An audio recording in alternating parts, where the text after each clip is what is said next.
Ako po ay kasalukuyang nagsushooting sa St. Dominic Parish Church dito sa Laon, Abukay, Bataan. Nasa Bataan po ako nagsushooting ako ng uh, I fell, I'm okay. Ang ganda ng role.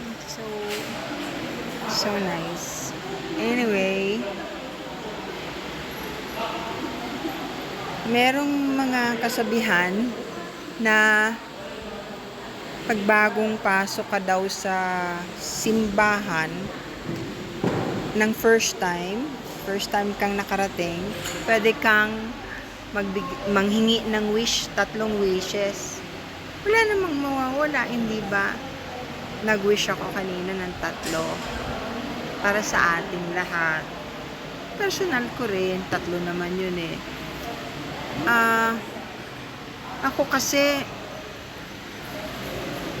palaging naniniwala na pag nagdadasal ng taimtim, buong puso't kaluluwa, naririnig yan eh.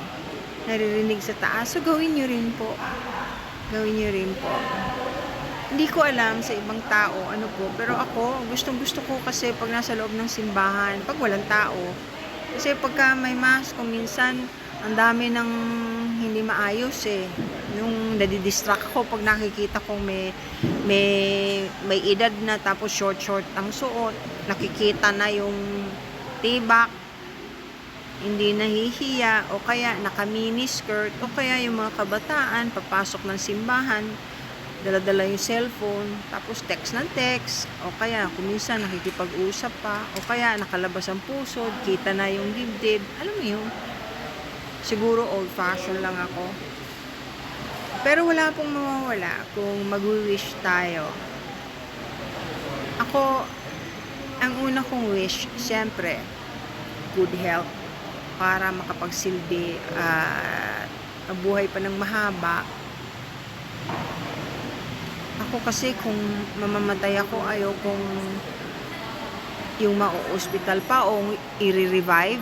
Ewan ko sa inyo, ayaw ko yung i-revive. Kung oras na, wag nang, ayaw ko na yung maraming tubo, yung papasukan ka dito, pagkatapos, yung alam niyo yun, gusto ko, kaya ako palaging nagdadasal bago matulog, at saka pag gising, para kahit anong mangyari, at least, nakapagdasal ako, hindi ba? Mahal ko po kayo, lahat kayo ay ipinagdadasal ko. Ayan. Sige po, I love you all. I appreciate all of you and I'm praying for all of you. Bye!